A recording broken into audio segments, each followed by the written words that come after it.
Bloomberg Audio Studios. Podcasts, radio, news.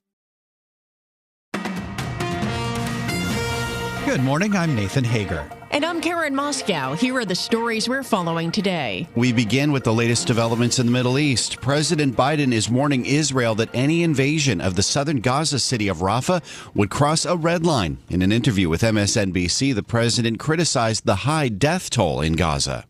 There's red lines that if he crosses, and he cannot have 30,000 more Palestinians dead as a consequence of going after. There's other ways to deal with the trauma caused by Hamas. President Biden had hoped for a breakthrough in ceasefire talks before Ramadan, which began last night, but negotiations have stalled. Well, Nathan, Israel has said that barring a total surrender by Hamas, it has to launch an assault on Rafah because it's the last bastion of the Iran-backed group. We get more on Israel's likely response to President Biden's warning from Bloomberg's Stuart Livingstone Wallace.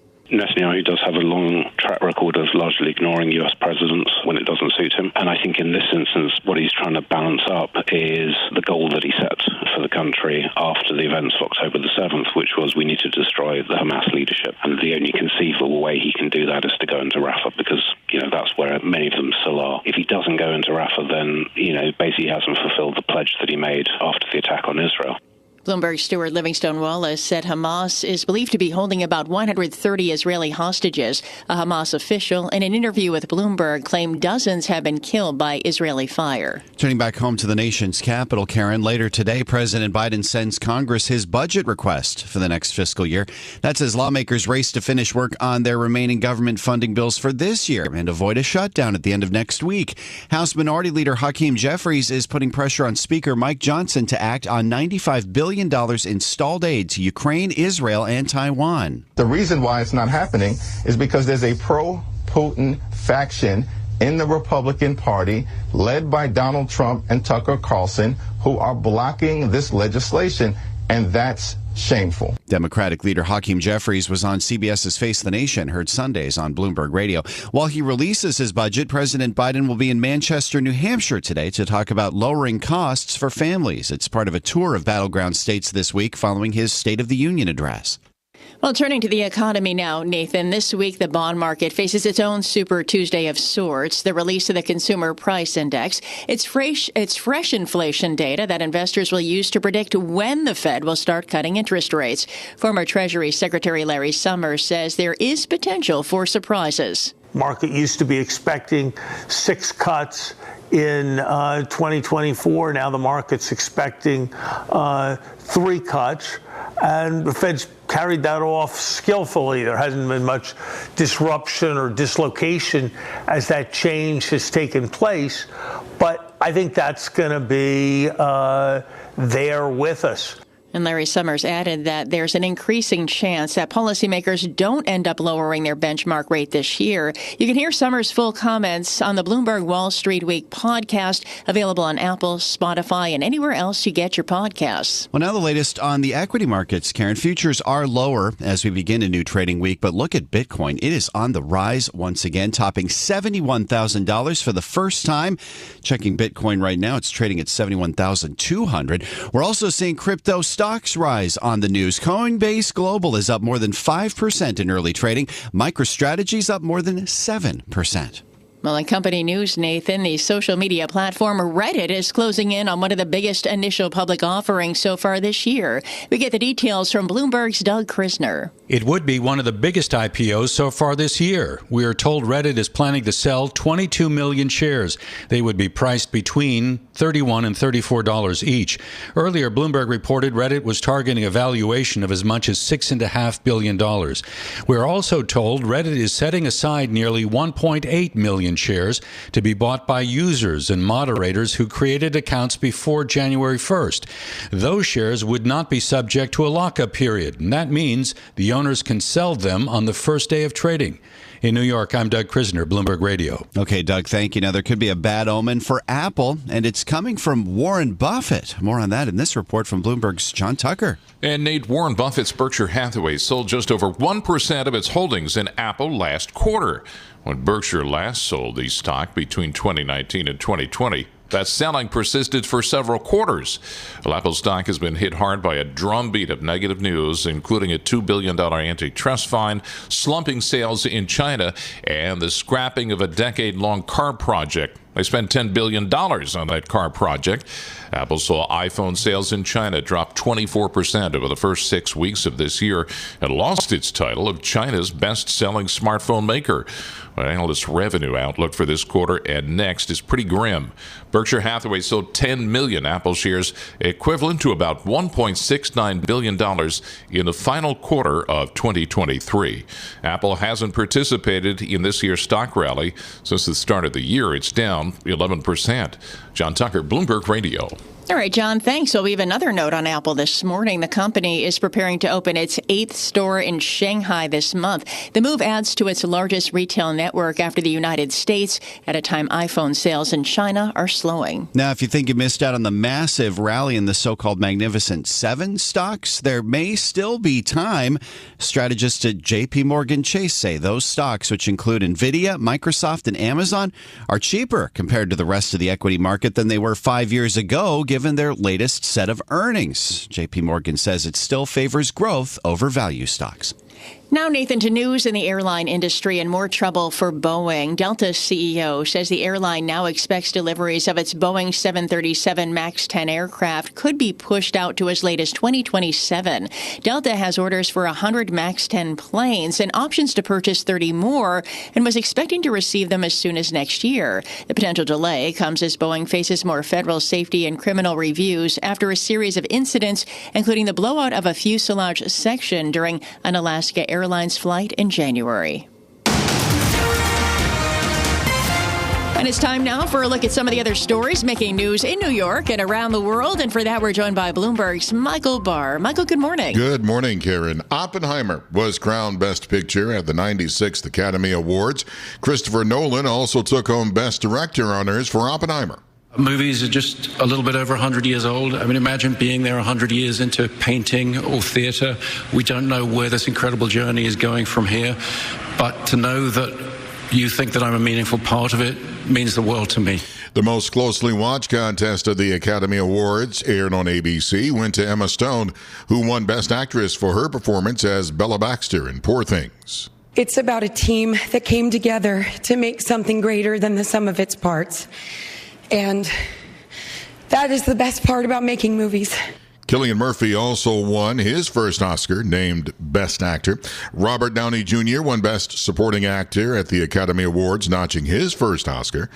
Divine Joy Randolph took home Best Supporting Actress honors for her role in The Holdovers. Meanwhile, protests over Israel's war in Gaza snarled traffic around the Academy Awards. It slows the celebrities' arrival at the red carpet. Threats to the U.S. posed by China, Russia, Iran, North Korea will be in the spotlight later today at a Senate hearing. The Intelligence Committee will hear from the heads of the CIA, FBI, National Security Agency, Defense Intelligence Agency, and the State Department's Bureau of Intelligence and Research. Lawmakers are expected to question the officials about key world threats, including increasing aggression from Russia, instability in the Middle East, and the looming challenge from China. Democratic Senator Bob Menendez and his co-defendants will appear in a federal court today.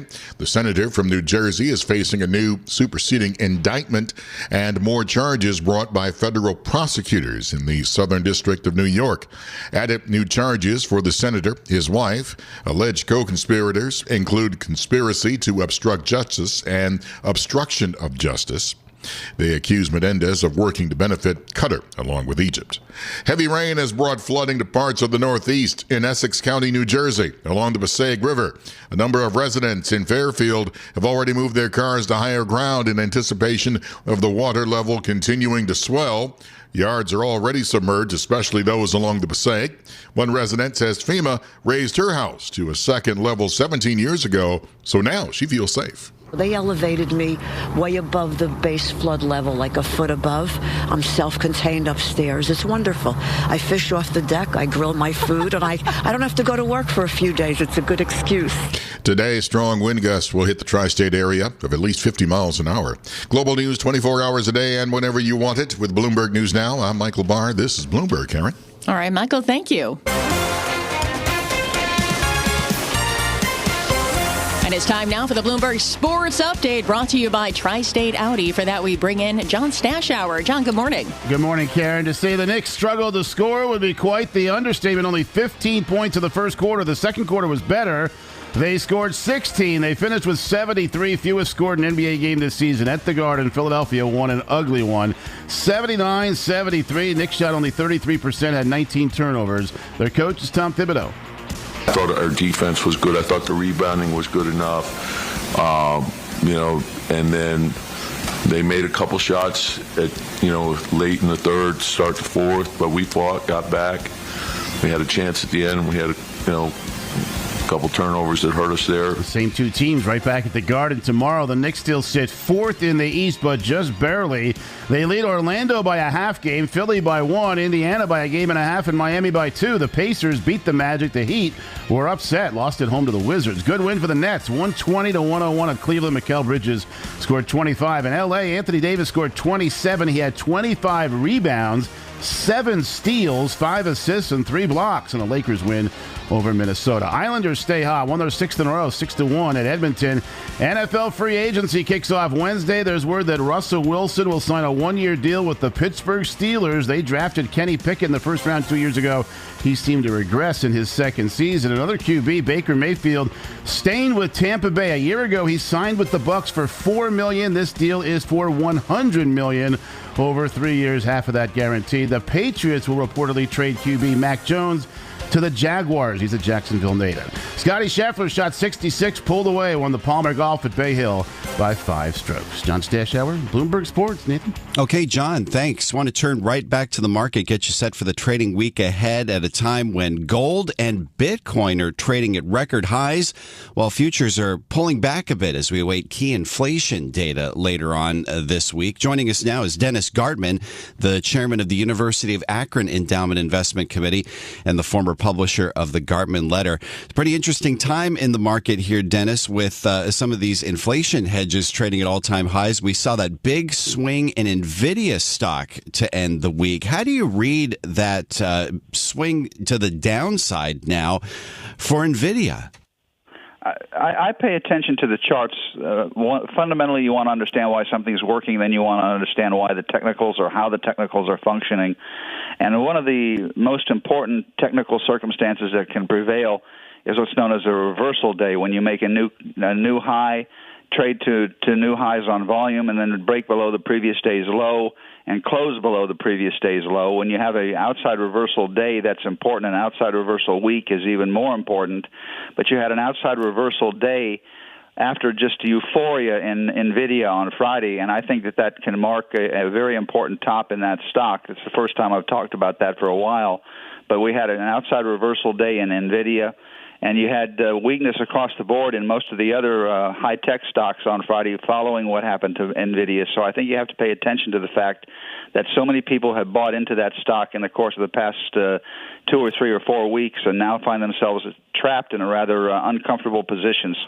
So I think Friday was an important technical circumstance for NVIDIA and for the stock market generally. Now, on the other side of the coin, we did hear from J.P. Morgan Chase strategist saying that the Magnificent 7 stocks, which include NVIDIA, could have more room to run, that they're cheaper compared to the rest of the market because of their latest set of earnings. What of that? Time shall tell whether that is a viable alternative or not, a viable outlook or not. I think that probably is a little misbegotten, or shall prove to be misbegotten in the course of the next 2 or 3 weeks. I pay attention to reversal days, and that was the first reversal we've seen in quite some period of time in NVIDIA and in high-tech stocks. So I think that outlook will prove to be incorrect over time. Time shall tell. Now, we have yet to see a reversal when it comes to not just gold, but Bitcoin. I mean, the move that we're seeing in the digital currency is just breathtaking right now. I know you've been skeptical of Bitcoin in the past. What is your read on this now? I remain skeptical of Bitcoin, but let's be blunt, I have been wrong. I'm too old to be involved in Bitcoin. It's a young person's trade, to be blunt. I much prefer being an owner of gold as an inflation hedge, as a geopolitical risk hedge. And I congratulate those people who have listened to and followed and played with and invested. I put the word invested in quotation marks concerning Bitcoin. But congratulations to those people who have invested in Bitcoin. They have been proven correct. It's a generational circumstance rather than a fundamental circumstance. But I do understand why they have it has risen, because of scarcity values, and the halving, as they call it, will be taking place, I guess, later this month or early next month, which slows the creation of Bitcoin. And that's the one fundamental that does make some sense. There is a very distinct finite amount of Bitcoin that can be created, and soon that amount will be finalized. So unlike debt here in the United States, which can go on and grow exorbitantly and exponentially, the amount of Bitcoin that will be created is a finite circumstance. I still will be skeptical of it, and congratulations to those people who have done the job and been involved, but I shall not be. This is Bloomberg Daybreak Today, your morning brief on the stories making news from Wall Street to Washington and beyond. Look for us on your podcast feed at 6 a.m. Eastern each morning on Apple, Spotify, and anywhere else you get your podcasts. You can also listen live each morning starting at 5 a.m. Wall Street time on Bloomberg 1130 in New York, Bloomberg 99.1 in Washington, Bloomberg 106.1 in Boston, and Bloomberg 960 in San Francisco. Our flagship New York station is also available on your Amazon Alexa devices. Just say, Alexa, play Bloomberg 1130.